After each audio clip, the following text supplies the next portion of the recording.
Good morning all. Hope y'all are having a good day out there. We're not doing too bad here. Today we're going to be looking at this circuit of the Osai DAM60, model number DAM60-12/24-54-V-001. Now what this circuit does, right here we have an AD654J. This is a voltage to frequency converter IC. So we have an input voltage to the operational amplifier inside this IC, and we have a frequency output right here. So the input is on pin 4 and the output is on pin 1. Now what are we looking at? What voltage are we looking at to convert to a frequency? Well, it's this DC bus voltage. This DC bus voltage is created from the three-phase bridge rectifier and filtered with the bus capacitors on that power board. Now we have two different versions of power board. Some have the three-phase bridge built into the IGBT, and some have a separate three-phase bridge, separate from the IGBT used for the motor. Now this output here, we could look at the voltage at the front panel on the ZK plus and the ZK minus terminals right here. Now through 4 142 kilo ohm surface mount resistors, the bus voltage is dropped, and further dropped with these resistors right here. So all of these resistors in series finally make it to the VN plus input on pin 4 of the AD654J. This circuit right here runs off to an operational amplifier, and I'm not sure what's going on with that operational amplifier. Not concerned with that at the moment. Our problem is that we had no frequency output on pin 1. So what I did was I replaced this IC right here to repair that circuit. That's what I'm trying to say. So we're going to look at one that I've already repaired. We're going to look at those waveforms, and then we'll pull up the second drive's power board and look at that. And I have this IC right here, the surface mount. I have this IC right here. It's a used IC. I pulled it off a burn-up drive from the North 40, and hopefully it's good. And we'll replace out that bad IC on that power board that's not working. This is all tiny stuff. This is all surface mount. It was very difficult to follow the path on that board right there. So let's bring the board over, and we'll apply 24 volts to the control voltage input, and we'll look at the frequency right here. Oh, I forgot. Let's look at where B goes to, this point right here, the output of that voltage to frequency converter.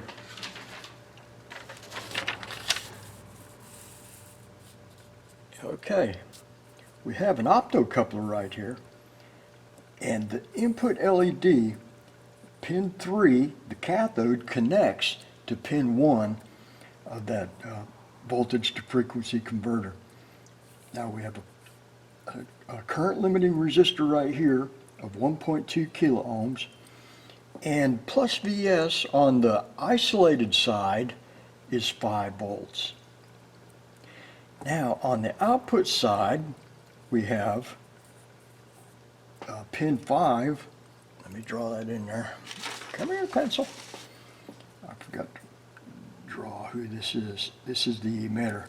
On the emitter side of the phototransistor, it's connected to logic ground.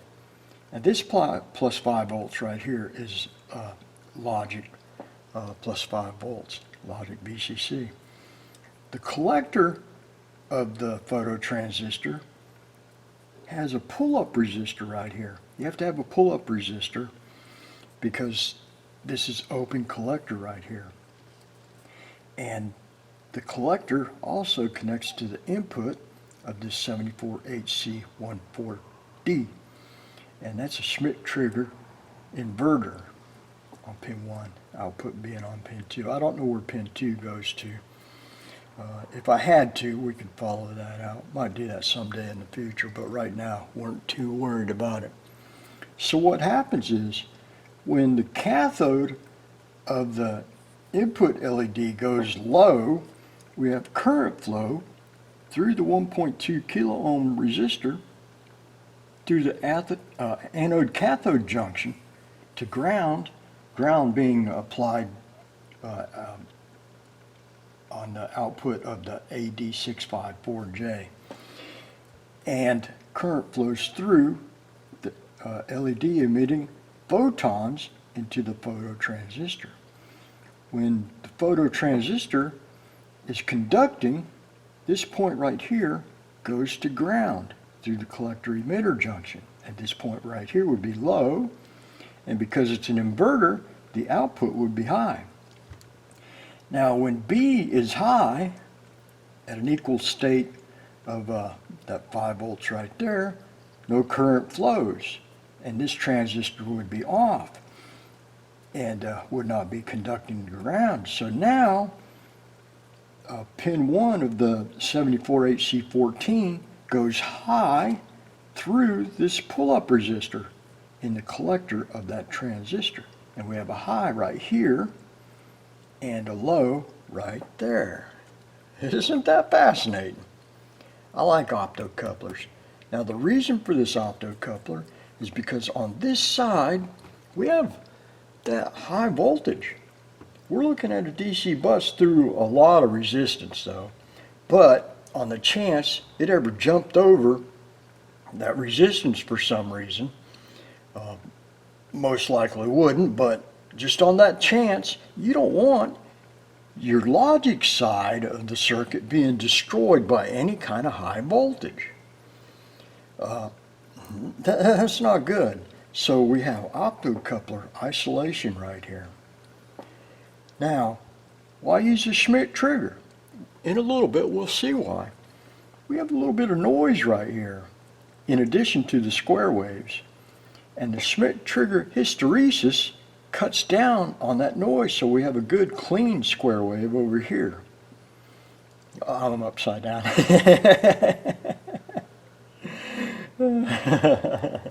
I'm always upside down. So let's bring the good board in, the one that I repaired already, and we'll look at that. At the end of the video, I'll put these drawings up so you can make copies of them if you ever have to troubleshoot this circuit.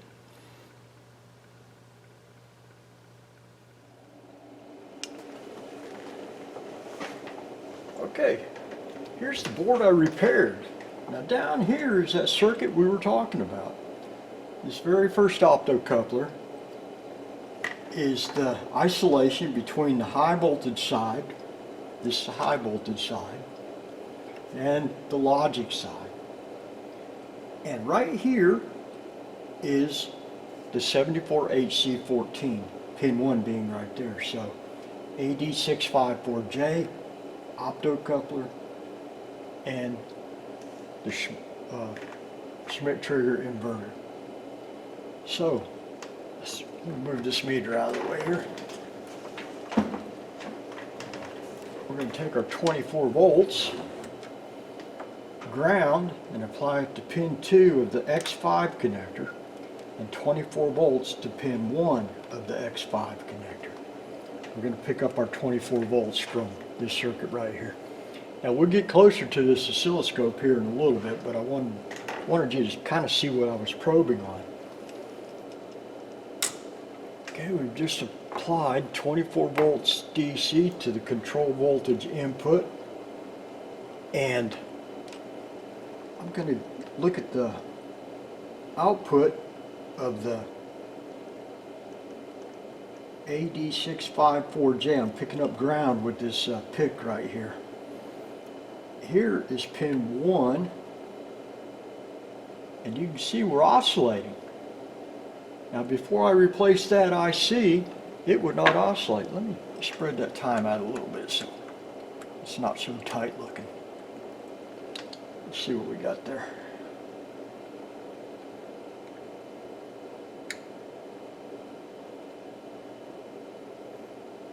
I'll bring it back in a little bit. I went too far. I want to see at least a couple of square waves.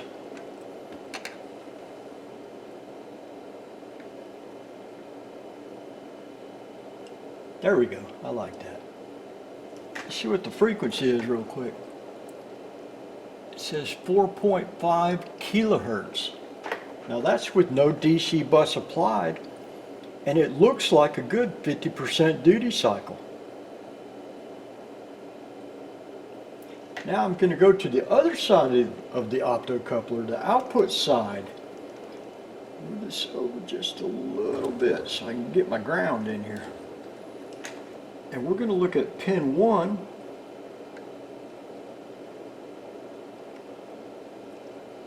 of the Schmitt-Trigger hex inverter. That's pin 1. You see that noise? Now, with the magic of hysteresis, we're going to look at pin 2 and look how nice and clean that looks. That's the purpose of Schmitt-Trigger inverters right there. They clean up all that noise.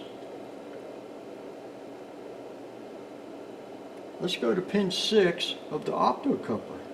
This is where the collector on the output side, there's that noise again. That's going to pin 1 of that 74HC14. Now without that pull-up resistor, we would not see those highs. So when that transistor is turned off inside that optocoupler, the pull-up resistor makes the high, pulls it up to 5 volts. And where the noise is, the low, that's when that transistor is turned on. Okay, there's a working circuit. I'm going to bring our second circuit in, and it's not working, and we'll look at some of the waveforms. Oh, before we do that, let me move the scope closer to the camera, and we'll look at this good one again. I don't know if y'all could see it way up in the air like that. And then when I do bring the new one in, I'll explain where we're at, what we're looking at.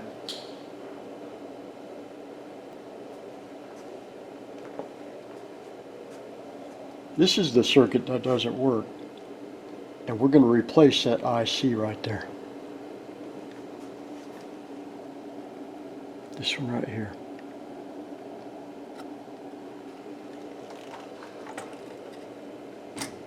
Okay, I'll move the camera closer to the oscilloscope. All right, we're a little bit closer. Now we're going to go look at the output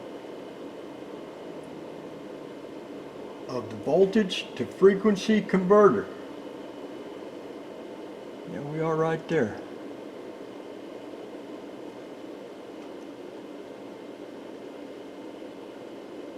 Now that peak looks closer to 8 volts DC peak.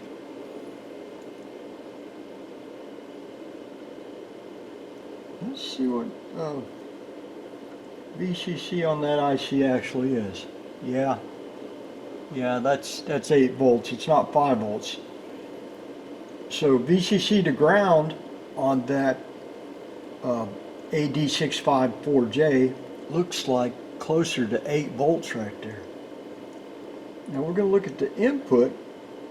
This is the cathode. This is the cathode of the input LED on that optocoupler.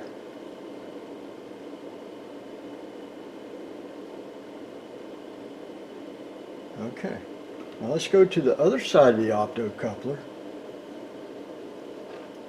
get untangled here. And we're going to look at pin 1 again. Get on there. There we go. Now we're back to 5 volts peak. Pretty noisy looking, didn't it? Let's go to pin 2 of that 74HC14. That's nice and clean right there.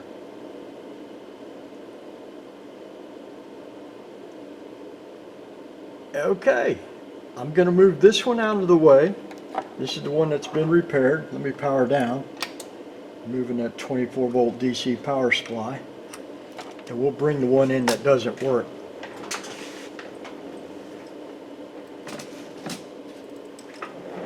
Okay.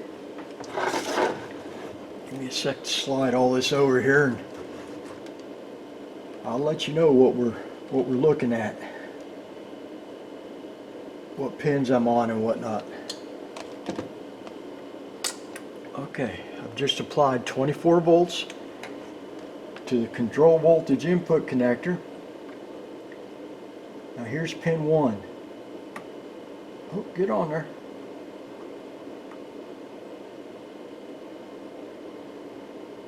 Look at that. There's nothing going on there.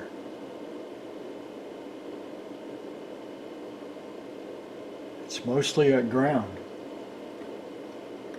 Here's the cathode of the input LED of the optocoupler. I keep slipping off of things. There we go.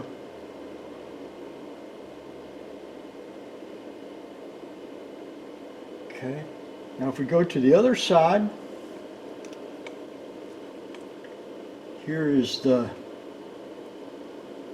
pin 1 of the 74HC14, and it is high. The phototransistor in that optocoupler is not being turned on. Go to pin 2, it should be low if that inverter's good. Yep, here we're on pin 2 of the 74HC14. Oh, slipped off of it, sorry about that. I keep slipping off of it. There we go. Yep, and it's low. So we are going to put that used, hopefully good, AD654J onto this board, and maybe we'll fix it. We'll see. Okay, I'm powering down. I've removed the 24 volts DC from the bad board, and let's get to doing some repairing.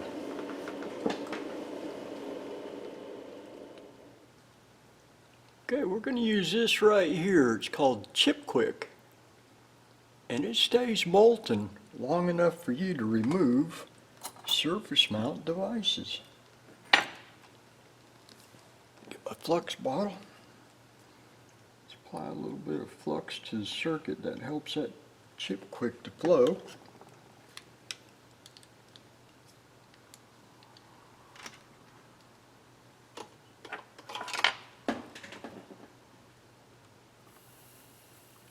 A little bit on the pins and move that around, and then just a little bit we'll be able to pick that up off the board.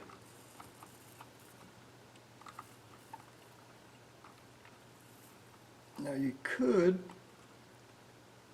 use a surface mount rework station, but the problem is that there's so many tiny resistors and capacitors around this circuit that you might end up blowing them off with the hot air. You don't want to do that. So we're going to get that Chip Quick off the board there with this solder wick. After we get the Chip Quick off of the pads, take and clean that end of the board up.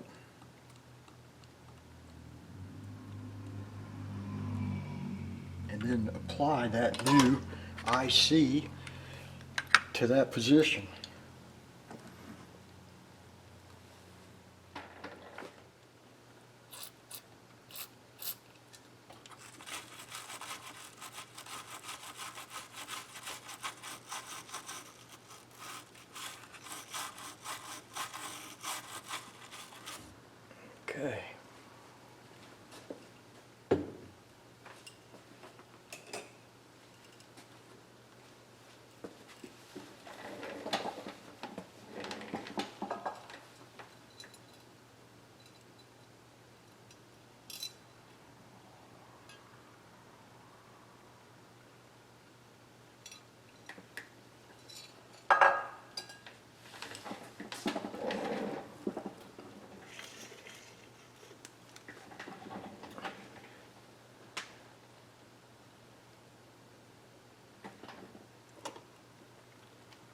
Get my close-up glasses on.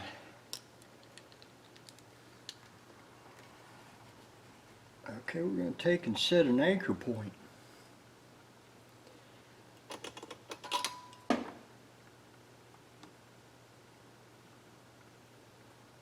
Apply a little bit of solder.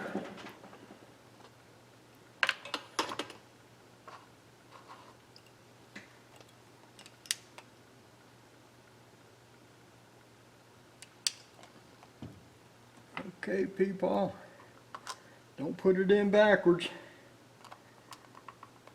I'll try not to. Let me look at it with glass, make sure I'm not upside down and backwards. Okay, that looks good. Okay, it's cleaned up pretty nicely. I'll get my overhead lamp on so I can see in the dark here.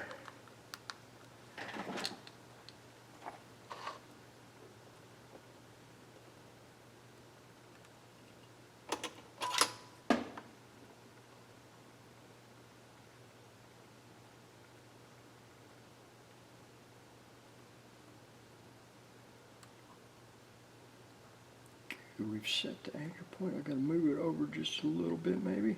Does it look good? Okay, I think that's pretty good right there.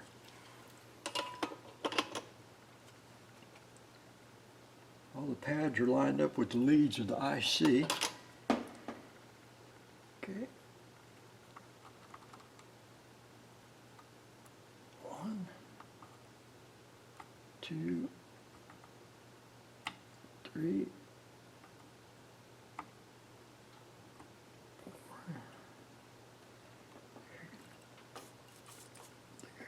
Add a little bit more solder to that one right there. Okay, that's good. That's good. Okay, now for the other side.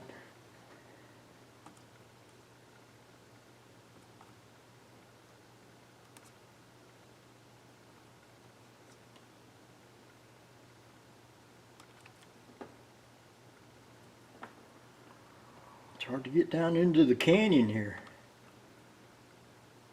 That's good.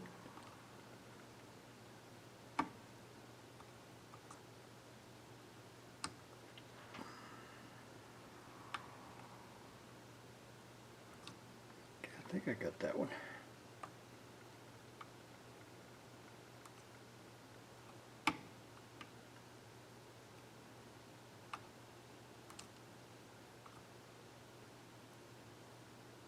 Okay, got it that time.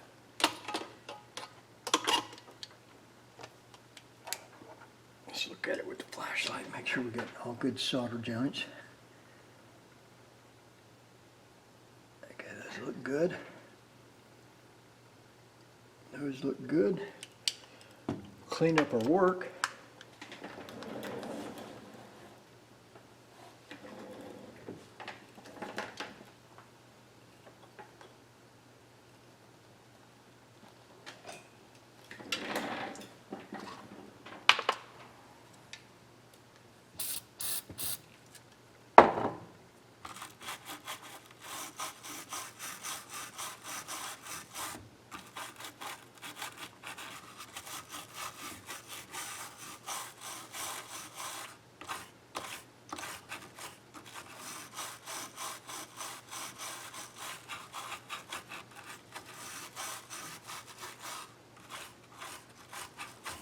Beautiful. Ha ha. Okay, cross your fingers and hopefully it'll work. But that's got a new IC on that board right there. Now, let's hook it up again and see what we get. We'll fire up that oscilloscope. And hopefully everything will be fine.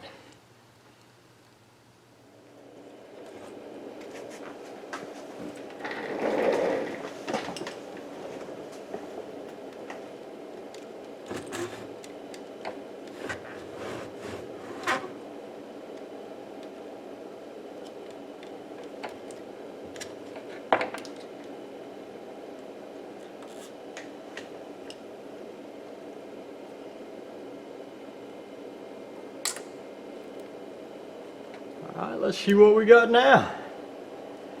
Move these over just a little bit so I don't drop them on the floor.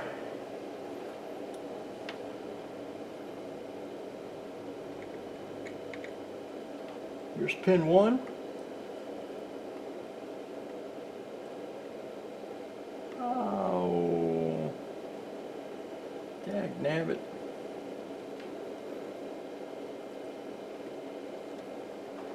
Oh well.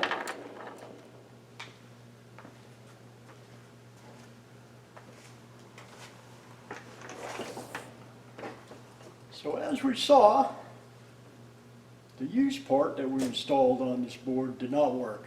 So I'm going to have to place that AD654J voltage to frequency converter on order.